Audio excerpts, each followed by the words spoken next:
Good evening, everybody. Welcome to a beautiful evening. Welcome to Exploring Ancestral Wisdom and Healing. This is Denise King Francisco, along with my two dear friends, David Cad Sturkin and the lovely Nicole Fix. Hello, you two. Hello, everyone. Hi, everyone. It's good to see so many of you already in the chat room. Hey, Linda and Lily and Jan and Carla Joe. It's so good to see you. And for the rest of you, wherever you happen to be around Grandmother Earth, because I know that you listen in from all four corners, you're more than welcome to join us in the chat room. We'd love to have you here. Hey, Lady Hawk, it's good to have you in the chat room as well. We've got a great topic tonight. We're going to talk about blending ancestral traditions during the holy days, because believe it or not, we're almost there. Officially, for some, it begins with Samhain, Day of the Dead, All Saints, All Souls, All Hallows, and it moves through the end of the year, through the winter solstice, and into the Orthodox festivities of January, and we're already here on the precipice. So the three of us have gotten together and noodled around about some traditions that we'd like to share. With regard to, how do we work through this unusual and very different holiday season? Cad, before we went live tonight, you talked about the fact that you felt that for you even, this might be more of a reflective holy day or holiday season. What did you mean by that? Yeah, I think given the state of COVID currently, um, our family gatherings that we usually have as a result of the holidays when we, get together with our big families and we enjoy meals and we exchange gifts and, are just with each other. I think, unfortunately, I think it's going to be very different this year. And one of the things that I was thinking of is, because I come from a large family, and it used to be that my mother's side of the family, we would get together and we'd rent a church because we had over 100 people. Wow. But because I also work at the hospital and am exposed to, there's a lot of COVID patients currently in the hospital. I think my Thanksgiving dinner is going to be me here with my little Max. And I was trying to think about a little bit about how how can I make that time special?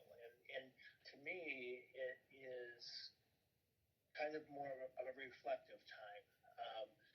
Remembering the times I've had with those my grandparents that are both gone, aunts and uncles that are gone, as well as thinking about some of the great times that we had.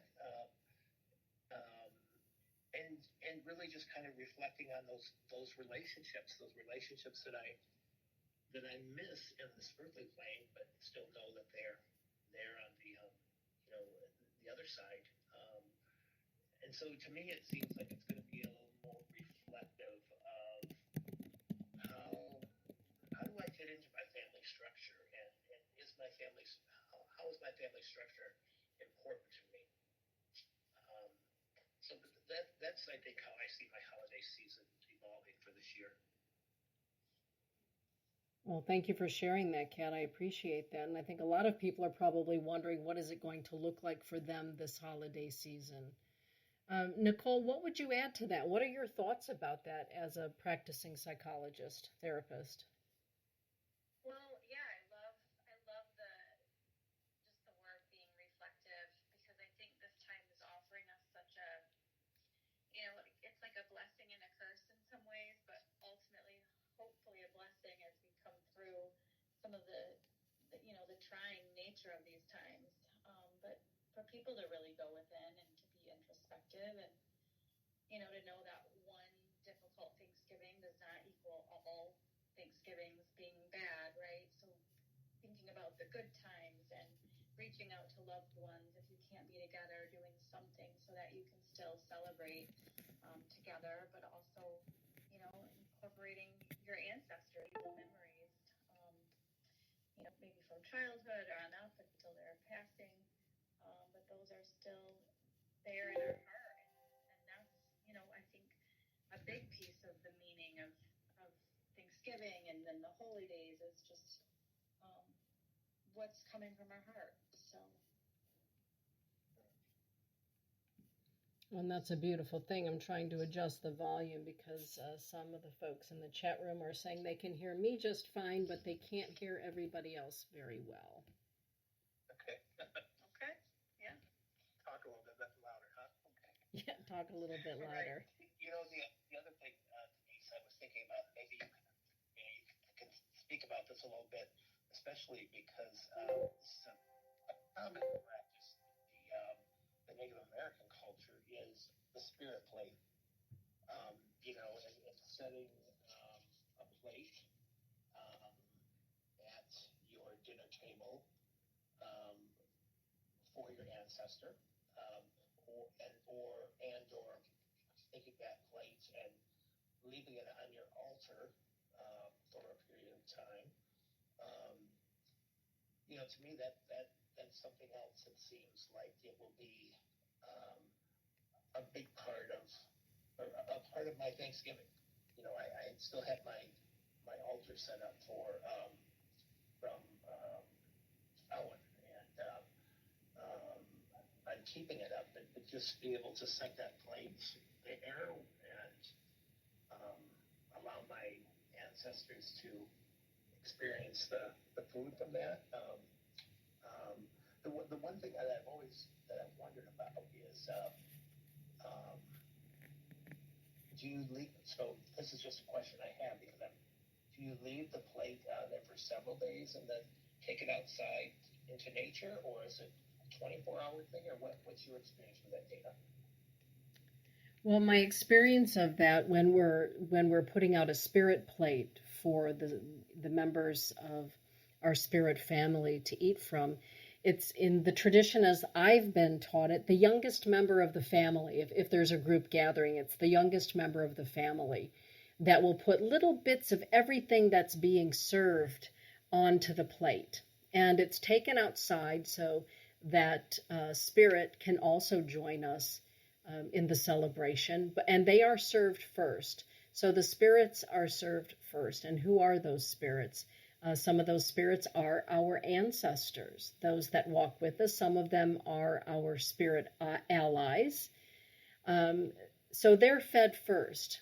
And in other traditions, putting a plate literally on the dinner table to recognize those ancestors and loved ones that are not able to be with us at the table, but to have just a small plate of food on the table itself. And of course, at that point, you would take care of the plate as you would take care of everybody else's plate after the meal. But when it comes to the food being outdoors, the way that I've been taught it is that it's left out.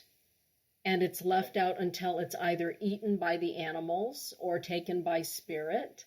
So it's really intuitive. When do we bring that back in? But oftentimes it's not ever sought after again. It's left out for the spirits to eat. And I love the idea of acknowledging, for those that will have a very quiet holiday, I love the idea of setting a space at the table for loved ones that maybe have walked on, who have crossed over, but also, as both of you have said, about having a meal and enjoying the meal very quietly and being reflective, actually walking and working with the ancestors. I love that idea. And Cad, you found some wonderful information. The first holiday that we have coming is actually Thanksgiving. And what you discovered was really terrific. Would you share that? Yeah, one of the things that that was interesting, I thought, well, I'm going to just Google ancestors and the holidays and see if there's anything that actually comes surprise to find. And we can actually probably maybe this ritual that I found for Thanksgiving on on the Facebook page. But the thing that it kind of talks about what we just talked about a little bit about preparing a plate, and then saying a little prayer to your ancestors, acknowledging your grandfathers, your grandmothers, honoring their strengths and forgiving their weaknesses, offering water, and then serving the food. Again, placing a little bit of everything on each plate, and then just thanking them for the role that they played in your existence, and for continuing to be a part of your life. The other one was when I thought this other article too was really good. It was just 10 ways to remember your ancestors, and one of the things I think that was most noted to me was just the fact of passing on the family recipes. I know that my mother, she was the biscuit maker, and no one could make biscuits like her. In fact, when my sister tried the year after my mom died, when we went to my sister's for Thanksgiving, the kids were out in the driveway hitting them with tennis rackets. They didn't turn out. So, that they were so happy. My mother was so flaky and nice, and my sisters were hard as a rock. So, despite trying to sometimes pass on those recipes, but, there's that kind of TLC that sometimes goes into them and we just don't know about. I know that for one of our Thanksgiving, one of the things my mother would always make for one of my uncles as well was mincemeat pie. He loved mincemeat pie, and no one else in the family would make it, so she always made him a mincemeat pie. But it's again, passing on some of those family recipes, and as well as using Thanksgiving as an opportunity to talk about the ancestors. Tell the stories. What do you remember about Grandpa? What do you remember about Grandma? Tell the funny stories. Bring out the pictures. It talked about maybe having someone in the family who keeps the pictures and then brings those out and shares stories every year. So, I just thought those were some very unique ways of adding to the idea of how can I keep my ancestors alive during the Thanksgiving holiday. I love that. I think that's terrific. Lady Hawk is saying, we had a competition for a few years after Mama passed with her cornbread dressing. I still make it every year, even if it's just me eating. I love that. Hey, Holly, it's good to have you in the chat room as well. What kind of fun ancestral traditions, even if it's like, ancestors from just a couple generations, do you celebrate, Nicole, at your home? For like Thanksgiving or Yeah. any? Yeah. I think that always I like to, definitely tell stories about past holidays because there's a couple of good ones. Like when my grandfather thought the gravy was, thought the applesauce was the gravy and put it all over his mashed potatoes. So that was good kick out of that one. But yeah, giving the thanks, the gratitude, which has become, more of a norm to do on a daily basis, and the benefits that provides us. But how good do we feel, right, when we give gratitude, and to be able to incorporate in the ancestry part of it, I think is so cool. Mm-hmm. Because none of us would be here without our ancestors who came before us. So, being able to include them in the traditions really cool.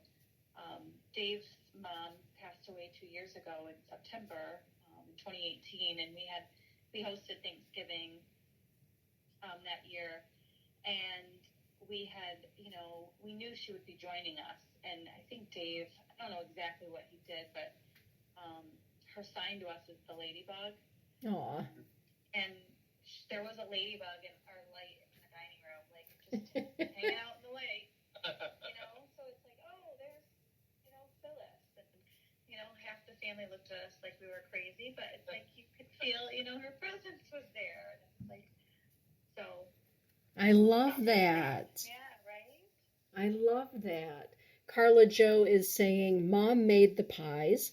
Aunt Zola made the dinner rolls. Isn't it funny how we can have roles in what it is that we bring to a dinner? You know, at our family Thanksgiving and Christmas, Jan, Todd's mom, Janice Francisco, I always ask her to make a cranberry relish. She makes the best cranberry relish.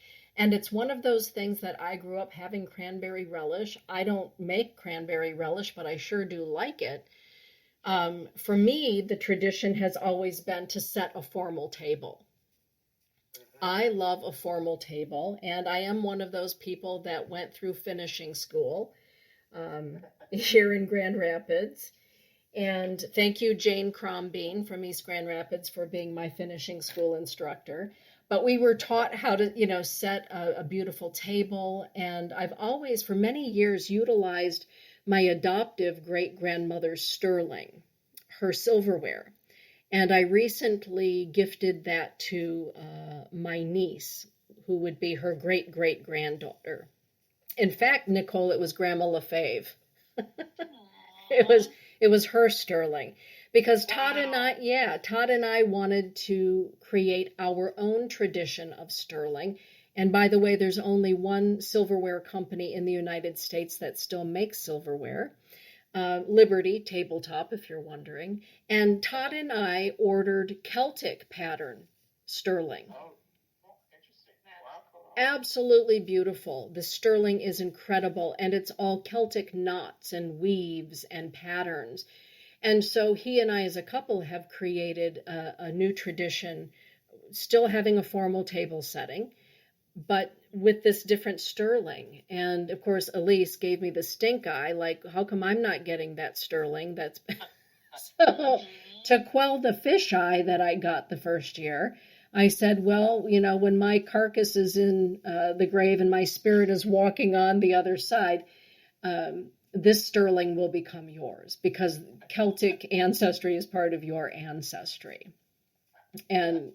But so there are so many ways of incorporating us and creating, not only recreating what has been, but creating new. Because you and I, all three of us, we will be somebody's ancestor.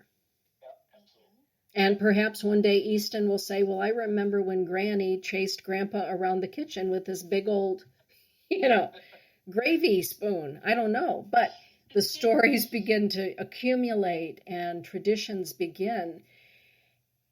And what I think is, really interesting in this day and time that we're living in is the blending of traditions. Blending maybe the spirit plate, or blending traditional foods. I know for Kelly Spencer, I wish she was on in the chat room tonight, she has traditional foods that she makes, like the lutefisk, and those sorts of things. So we can incorporate ancestral food. Do you do that at your house, Nicole? Not necessarily, but I've been thinking, because my dad was talking about his grandmother, and one of his favorite memories of his childhood was when she would make like chicken and dumplings. And I was just thinking, like, how cool would that be to make that, and to include it and when he's there, and just, and to call on her to help me learn how to make dumplings, like stuff I'd like to incorporate some food traditions. Mm-hmm. Well, yes. And, for both of my kids, they come from Ukrainian ancestry, or I should say, that particular part of Russia, Ukraine area. And I've taught Elise and Dane how to make things such as perahe or pierogies, and all of those sorts of things that are very Eastern European. And holubchi, all of those wonderful foods that came over here with the grandparents from Ukraine, from Kiev. Uh, and so that is kind of a staple for them in their own homes during the holidays. If they get lazy, they buy Mrs. T's out of the frozen, food section. But I have taught them how to make the mushroom sauce and the Ukrainian breads and all of those things. And Heidi's right here in Lowell makes the Ukrainian bread, so that makes it a lot easier. So it's fun to be able to blend traditions and foods and to be okay with it. I know people who are Catholic and Jewish as couples. So blending Judaism with Catholicism, is one celebrating Christmas and the other Hanukkah.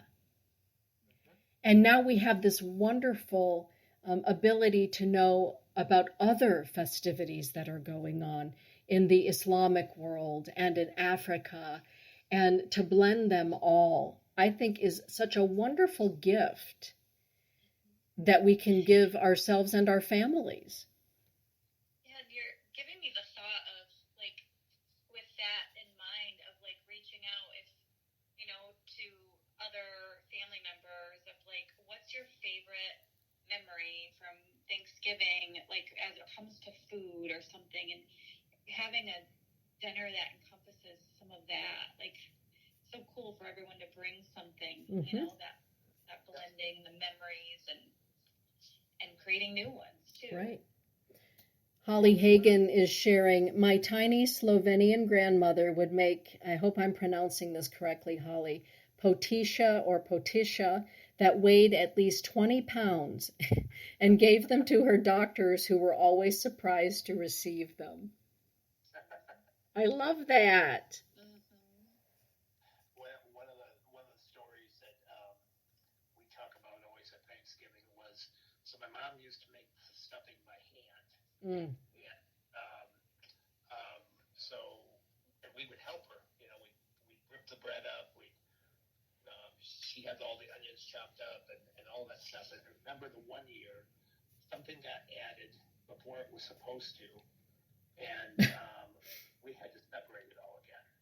It was all in a bowl, and so that story comes up every year. Remember the year when we were making stuffing? The other thing, though, that I think was really nice about gathering together with my mother's side of the family. So one of my aunts used to do, she had a movie camera.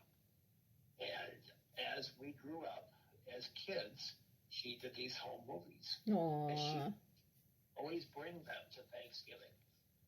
And it was always fascinating because, we'd all gather around and watch Aunt Marge's movies. Well, one of the things that my sister did this year was, because my aunt had been gone for about a year now, is she had all of those movies put onto a flash drive. Wow. And and he offered them to the family members and said, if you'd like, Aunt Marge's movies, let me know, and you can enjoy them. So, so that kept the family memories alive as well, because there's, pictures from before I was even born of these gatherings. So, yeah. Oh my gosh, what a treasure, Cad. Yeah. It is. That's a treasure. Yeah. Well, I know that for myself, since in this, speaking of ancestors and holidays, since meeting my biological family, I was gifted some beautiful blue, what do they call those dishes from the Netherlands? Delft. Some beautiful blue Delft bowls that my great-grandmother brought here from Amsterdam.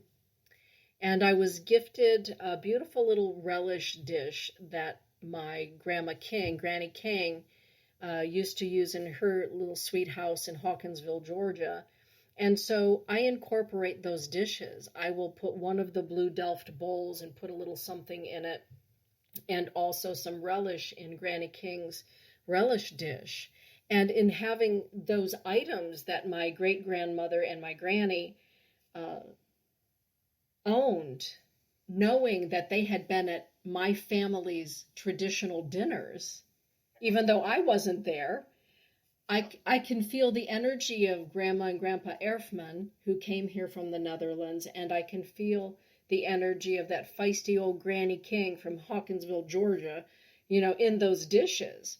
And it adds their spirit and the spirit of the family gatherings that took place around these dishes. What a treasure to have those. So if we don't have the people, we can also put pieces of dishware or silverware alongside the traditional meals. And for many people, saying grace can be part of a tradition. Was that part of your tradition, Kat? Yes. Well, yeah, because I grew up, my mother's father was a Baptist minister. And so, that was always, um, that was a big part of the, the holiday meals. It was part of our, everyday um, meals as well. But yeah, it's always part of it. Yeah. And is it still part of it when you gather with your family? Yes. Yep. Yep. Yep. Beautiful. And Nicole, what about you? Was there a grace that was said, or was there something? Yes. You gave gratitude, from what it sounds, that gratitude Yes. is a big part of your grace. Yes, absolutely. And we also, yes, said grace. So in my family, Dave's side is Catholic, so now with our blending of families and Sophia's being raised Catholic is, saying grace, but then Sophia's always got to add one of her Catholic prayers. And She's got some good ones. Blending of, yes, she does. I love the Mother Mary one and the Angel one. Yeah, or the Hail Holy Queen. Yeah, Hail Holy Queen. Yeah. Will you share that with everybody? Yeah, so I was on the phone with Dave and Sophia. Dave picked Sophia up from school, and I think where I was when I was driving, there was like a fire truck or an ambulance or something, and she heard the sirens, and she said, "Hail, Holy Queen, send your angels to the scene." And I love that. It's amazing. And now she gets mad at me because I say it too much. She says, but I think that's precious. It is. It's precious. Her teacher taught it to her, and it's so on point because right when you see sirens or something, you want to do something, and we're so helpless in those moments, but we're not in the sense that we can say a prayer and. Yeah, and that's a doozy. Hail, Holy Queen, send your angels to the scene. I love that. Yes, it's good. No, so. Kimberly Wink is in the chat room now, and she's saying, "My Thanksgiving morning begins just as my mother's would begin. I am up before anyone else to do the prep work, very early. It is magically peaceful at this time. It is my favorite meal to prepare. Since both my parents have passed, at some point during this time, I will see my parents walking in my back door. I look forward to it." Oh my goodness, that brings tears. That's awesome. Wow. And what love. She's preparing that food, right? And on this day, which, the craziness of life can overtake us on other days, but on Thanksgiving, like, that food is prepared with such love. Mm-hmm. What she's describing is exactly that. Yes. And Holly Hagan is saying, "My mom is reciting the Hail Holy Queen at this moment." It's an ages old Catholic tradition. I never learned that one in all of my catechism, but that's a good one. No wonder us Catholics get accused of being pagans, right? I love that. And yes, and having to explain to our neighbor she's Christian but not Catholic, of like talking about the Virgin Mary and Mother Mary and why you would pray to her, but so cool, right? It is. It is. Feminine. Yeah. Feminine. I love the picture that you paint, Kimberly, of what your morning is like. I can feel it. And in my mind's eye, I can see it. What a beautiful tradition to carry on. I was just thinking about the fact of how difficult the first holiday of Thanksgiving or Christmas can be as you lost a loved one. Yes. as they then become one of your ancestors. And I remember how hard it was the first Thanksgiving and Christmas after my mom died, because I really realized how much she was such a big part of making those days what they were. Um, and um, you know, I think about how do you honor them? You know, especially if you've had someone.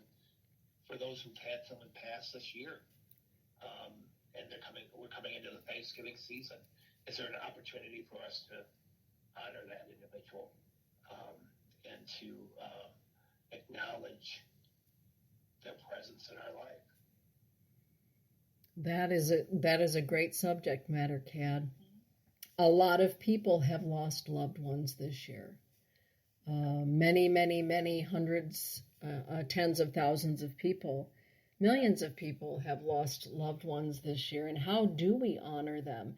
I know that in many families, hanging a particular Christmas ornament on the tree first, one that belonged to their loved one or one that symbolized their loved one, hanging it on the Christmas tree first.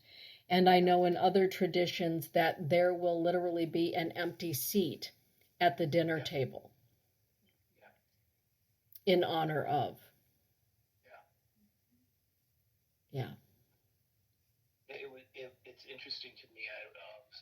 One of the things that I came across as I was doing a whole prep as well was that in Finland, actually, Christmas time is the time where they celebrate their dead, and they actually will go to the cemetery and light a candle, and it sounded almost like what we do for Samhain is that celebration, but they celebrate around the Christmas holiday, which I found really interesting. They have a big meal. They celebrate the passing of, or they celebrate their ancestors during that time. I think that's beautiful. I had so much fun reading that and looking at the photos of it. Yeah. Yeah. It is the season of light, as they say in all traditions. It's about the light. It's about the return of the light. And as we get, closer to Christmas, regular Christmas, Orthodox Christmas, of course, is celebrated in January. But as we get closer to Kwanzaa and Hanukkah and the Islamic traditions, and one of my very favorites is solstice. And Todd and I last year began our own tradition of creating Yule logs and burning a Yule log. And we've already purchased the logs. We've got the logs ready to go to make more Yule logs this year. We're going to make them on our own this year. And having a ceremony at one of the sacred fires here in the Enchanted Forest with the Yule log. And this is an old tradition of burning the Yule log. And Carla Jo, you probably do something very similar in your tradition. But we've made it our own in that we do call our ancestors to the fire. And we welcome the return of the sun, the S-U-N. And at the same time, I was raised, as anybody who knows me knows, that I was raised Catholic. I am Catholic.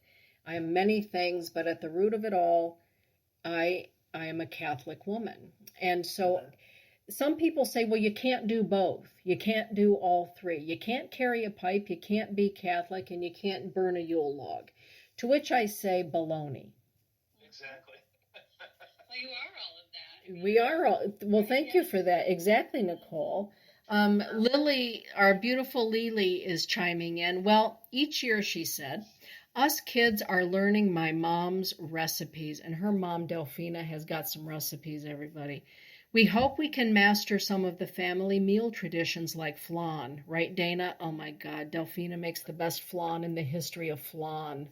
If there was a flan museum, it should be named after Delphina Cosme. That's all I'm saying. And she's saying it's important for us to learn as part of the teaching as it carries on when it's time for my mom to walk on. And she's saying I love hearing everyone's traditions. So, how do you feel about blending traditions, Kat? I mean, you were raised in a certain environment, and you've expanded upon that. Yeah. I love the fact that I am from Dutch tradition, and we are the kind of the founders of Santa Claus. You know, Santa Claus and Saint Nicholas were were brought over from the Netherlands to you know to the New World, and that's kind of um, Santa Claus is something I have always felt connected to in a uh, very I don't know. It's just in a very interesting way because even as a child, I had a Santa Claus suit when I was a preschooler. Aww, of course you did. So adorable. And so, I think it's as I'm growing older that I'm learning to appreciate the mixture of things, and having grown up in a um, um, I'll just say in a more religious home where I learned, a lot of very good foundational things for my life. It's good for me to, I feel like, bring in some of the traditions that are maybe a little less Christian. I love that. I think it makes me a little more it makes me more well-rounded. And I love studying who developed or where the Christmas tree first come from, and all of those types of things. So the holidays, especially Christmas, have always kind of been something that I have felt a deep connection to. That's fantastic, and the blending of I think that it makes us more universal celebrants. Yeah. To use a Catholic word. Nicole, what about you? How do you feel about blending traditions, religious and spiritual traditions? Is it okay? What do you think? I think it's awesome, and for that same reason, that like just commenting on you blending your traditions because we are blended individuals, so to be able to incorporate different traditions from different parts of ourselves is really like honoring our whole self, so being able to bring, your pipe carrying Catholic self to, a tradition, I think just really honors all of those ancestors that are within you. Mm-hmm. So, well, thank you for that. Carla, our beautiful Carla Jo Worth has added the Yule tree and bringing in the greenery, the symbol of life, is important to my family. For many years, we went out to cut the tree. I love that, bringing in the greenery, the Yule tree. I love that. Cad, what do you think about that? I mean, I can remember when we used to go and cut Christmas trees as well, and that was always a great time going to get our Christmas tree. For me, I think one of the things is that I see the things that I decide to bring into my life as sacred. And so to me, things that are not religious don't necessarily. It's not that they're not sacred; they are sacred to me. And so, to me, any tradition or anything that I consider, making part of the holidays, is something that I consider sacred. So it's about what matters to me and what brings me joy and what brings me into the spirit of what's going on. I love that because it is okay to sit around in our jammies and watch, the Charlie Brown Christmas special. Because pretty soon that becomes a tradition that everybody, sits around and watches the Charlie Brown Christmas special with Peppermint Patty and Linus and the gang. And, it's a tradition. Elisa's favorite show is The Grinch, which is my favorite Christmas show is The Grinch. That and, there were a couple of others, but really The Grinch is my all-time favorite. And that's been passed down. So it's interesting how as the ages go by, different traditions based on the time also is incorporated. And it brings joy to watch a Charlie Brown Christmas or The Grinch or the Dickens A Christmas Carol, which is my very favorite. Holly Hagan is adding something. I love this, Holly. She's saying, my grandpa of English descent told my mom all about Bob Snickles, an elf who would bring treats to your windowsill in the days before Christmas. You gotta love an elf named Bob Snickles. I mean, come on, everybody. That's about the cutest thing ever. Catherine Lady Hawk Harrison down in Texas is adding, all our differences within can help us accept the differences in others and be more accepting of our differences. Then we all learn much more. And she's also, talking about Rudolph the Red-Nosed Reindeer. So for those of us, Cad, you know this, you're a child of the 60s. All of those claymation animation things, Burl Ives, all of that. When I hear Holly Jolly Christmas, I think of the snowman skidding across the snow and Burl Ives singing, right? Absolutely. And if you ask Dane, my son right now, what is your all-time favorite Christmas carol? He will say Burl Ives, A Holly Jolly Christmas. So traditions are continually being made. One of the things I do wonder, and I really can't speak to that much, are some of the darker characters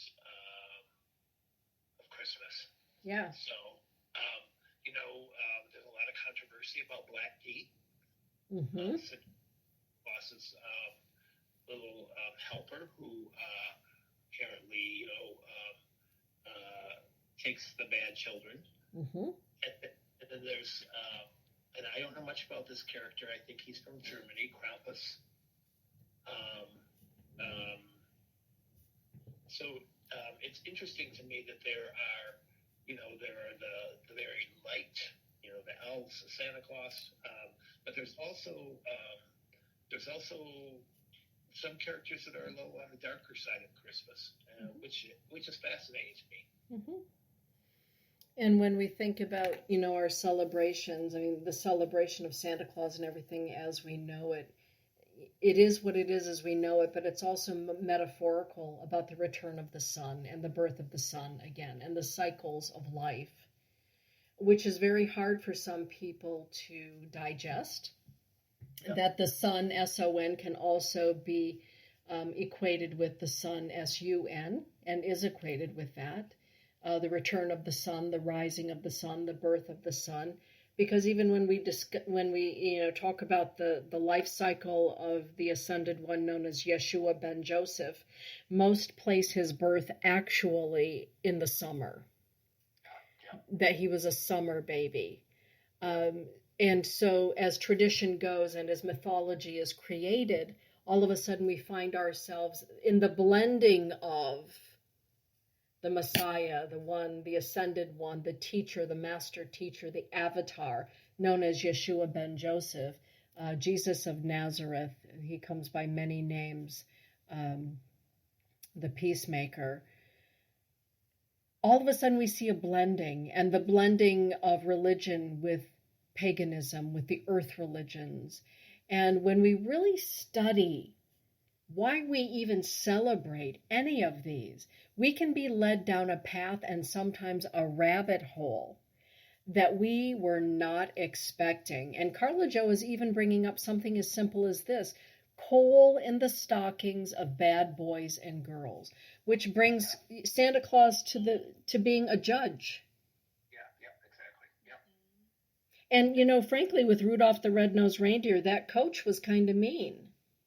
Yeah. I mean, I remember as a kid thinking that is a mean coach because he's like not being very nice to Rudolph because he has a red nose, and that always bothered me. It still bothers me, me to this day. Why is he being so mean? Yeah. So it's not all holly jolly and happiness all the time. Exactly. Carla Joe is adding the church needed something to hold the people's attention instead of Yule. Yes, and Catherine Ladyhawk is saying he was mean. That old coach, he was mean. And Clarice was really nice. She tried, but Todd's chuckling behind me. I take these things so seriously. My inner child, Dana, watches everything very closely, right? So the traditions are so deep beyond the commercialism or what it is currently. Around the world, the season of the return of the light. When I say the season of the return of the light, the birth of the light, Cad, what does that mean to you?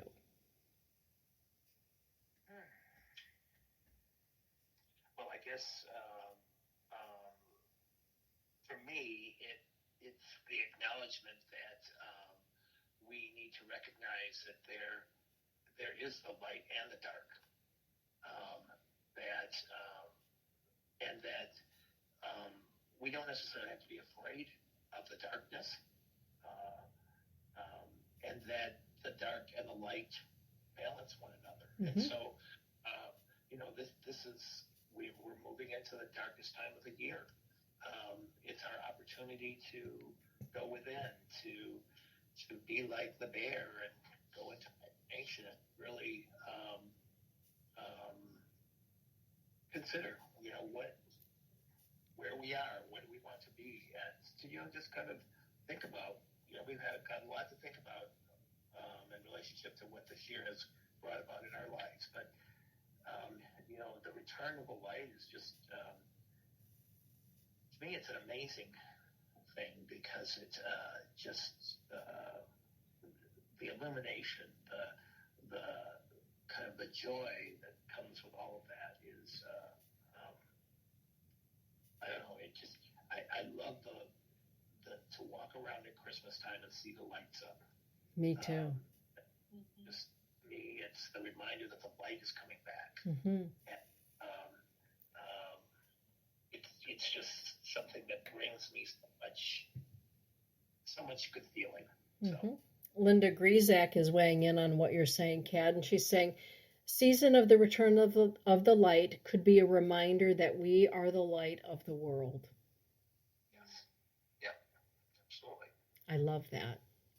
Nicole, when I talk about this being the season of the return of the light, what does that conjure up within you or for you? Yeah, I love this time of year.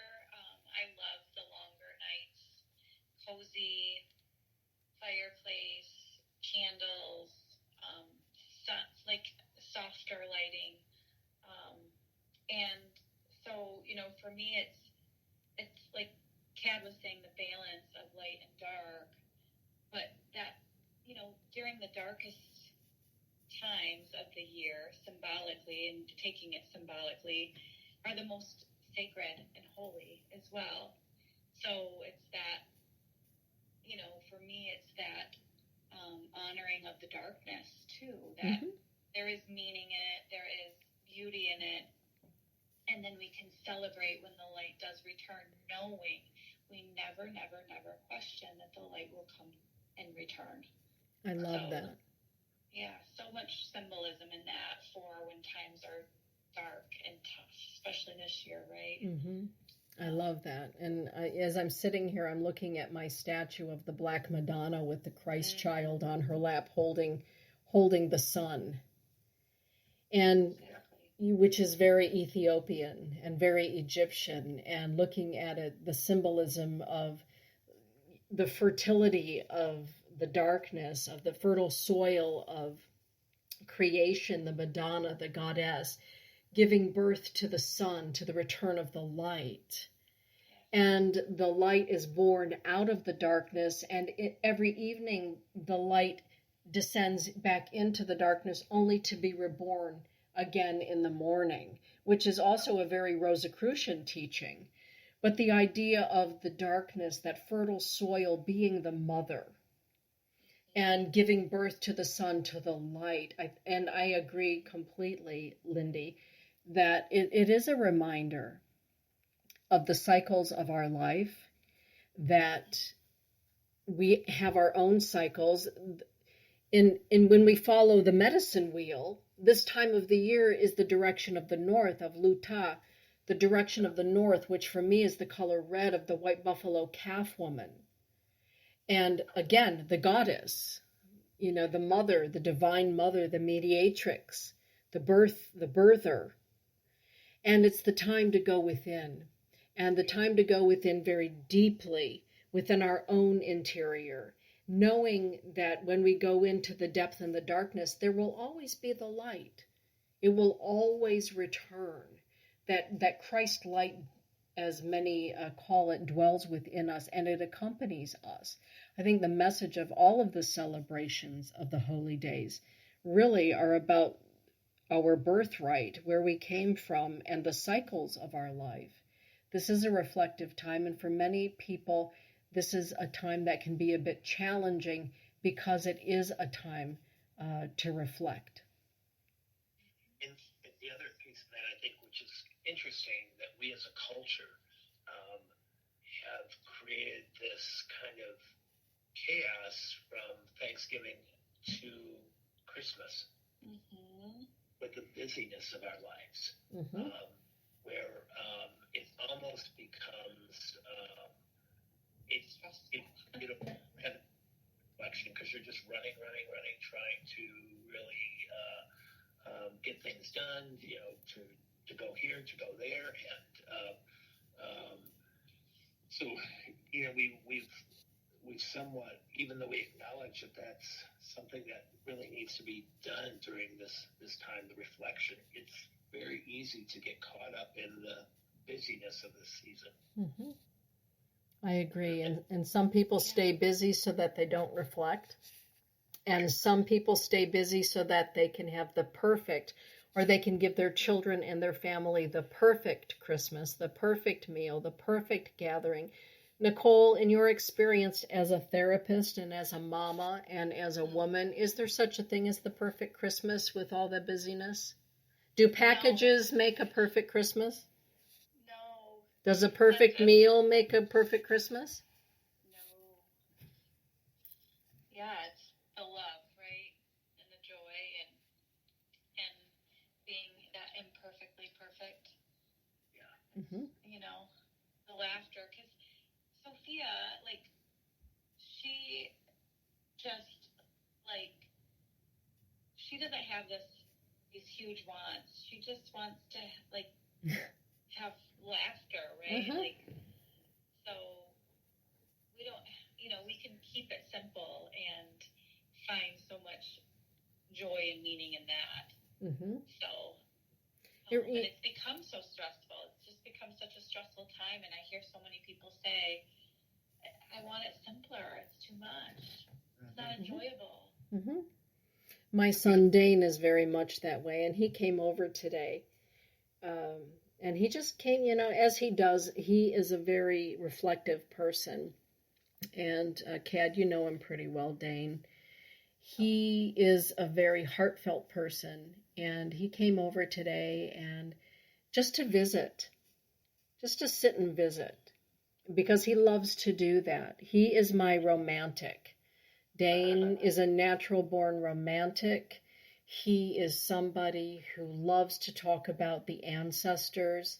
And today we talked about the fact that when he looks in the mirror, he sees his father, but mostly he sees my father, Billy King, and talking about, now looking in the mirror and being able to identify the ancestors in his face, And we went from that conversation, and pretty soon Todd came downstairs to visit a bit too, and we talked about Christmas. And for Dane, it has never been about the packages under the tree. As the Grinch always said, maybe it's not the packages, right? The Grinch was a wise old soul when his heart grew 2 times that day or 3 times that day. But we talked about that it's not about the packages. And he said, I'm a pretty simple person, and I really, I can't think of anything I really want for Christmas. And it has always been for Dane, and he's going to be 31 years old now. It's always been about who's going to be around the table and enjoying who's around the table because they might not be there next year. And I love that attitude of gratitude that runs so deeply within him. And one of the things that I love about blending traditions is it's always been since I was a little girl growing up on military bases. It wasn't always the people in your clan or family that was at the holiday table. We had other GIs that maybe didn't have family on base. They would be at the holiday dinner tables. Eventually, it would be anybody who didn't have a place to go. Maybe their family was out of town, or maybe they didn't like their family, would be at our table. And that continued on when I worked at the newspaper. Some of our new writers, some of our journalists that had come in from out of town, they would be at the holiday dinner table. And I love the idea of not only blending traditions, but blending people. Because the three of us know that there are some families that you don't invite family members outside the family to be at the holiday table. That's never been the case in any of my holiday since a little girl. How do you feel about blending family or soul family or friend family into the holiday table, Kat? Well, I think it seems like a very natural thing, because I do think that you said when I was growing up, one of the things when I was in college, especially, my mother would include my college friends in meals, and it didn't necessarily have to be a holiday. It would be just any meal. And I just recently had a friend talk about how meaningful that was to him. Mm-hmm. That he was included in our family, and he was talking about my mom and just how much she meant to him. And so I think that just to me that just seems like a very natural thing. I think we're seeing more and more of it happen as people are connecting more with their soul family. And their soul family can be very different than their biological family. So I love that. Thank you, Cad. And yay for your mom. Nicole, how do you feel about blending family members, soul family, friend family, soulmate family with biological family? I love that. We aren't doing this year, but in the last several years, we've had Dave's family, my family, some of our extended family, and then my sister-in-law. Her parents have come. Her family has come.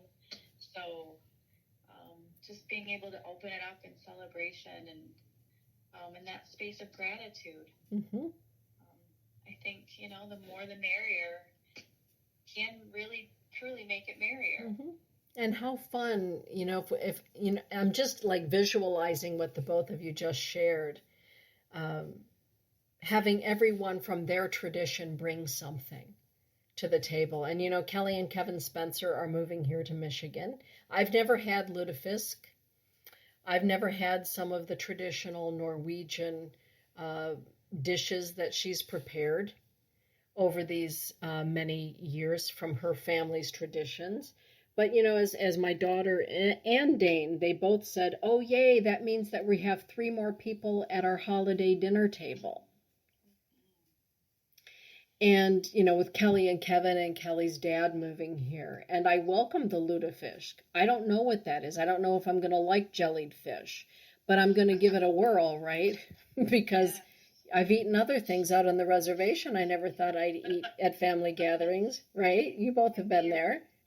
Yes. Your new favorite dish. Absolutely. And with Lily, when she's here and when her mom was here and making all of these amazing traditional foods, I think that there's so much to be learned. And frankly, I think that's part of the light. And part of the gift of the light is to be expansive and inclusive and enjoying all, yeah, right on, Linda, the puppy soup. So she and I both have had that. That was, yeah, there it was. I just remember focusing on the green beans, Lindy. I focused on the green beans and the little bits of potatoes. Right. Oh boy. So traditions, Thinking of, traditions. Yeah, go ahead, Nicole. I'm just thinking of, there's a newer version of the Grinch Who Stole Christmas. It's called The Grinch. I don't know if you guys have seen it. It's Jim Carrey. Oh, yeah. Plays his voice. It's a cartoon, but um, at the end, little Cindy Lou Who invites him Who's over no for more than Christmas. two. Then who's no more than two, just adorable. But she invites him over to Christmas, and he says, "Why are you being so nice to me?" And she says, "Because you've been alone long enough." And it just, everything we're talking about representing of just to melt your heart because you've been, we need to be together. We're meant to be together in community, inclusive, sharing and laughing. Yeah. So. Yeah. Lily is reminding me, yes, and the passing down the tradition of cactus salad. If anyone would have ever said that in my pantry, I would have cactus in a jar in my I call it Mr. Haney's store, and those of us born in the '60s remember Mr. Haney from Green Acres. You're laughing, Cad, because Petticoat Junction. Mr. Haney, that's the name of my pantry. It's a walk-in pantry. I have cactus. And why? If I ask Dane, what would you like for your birthday dinner?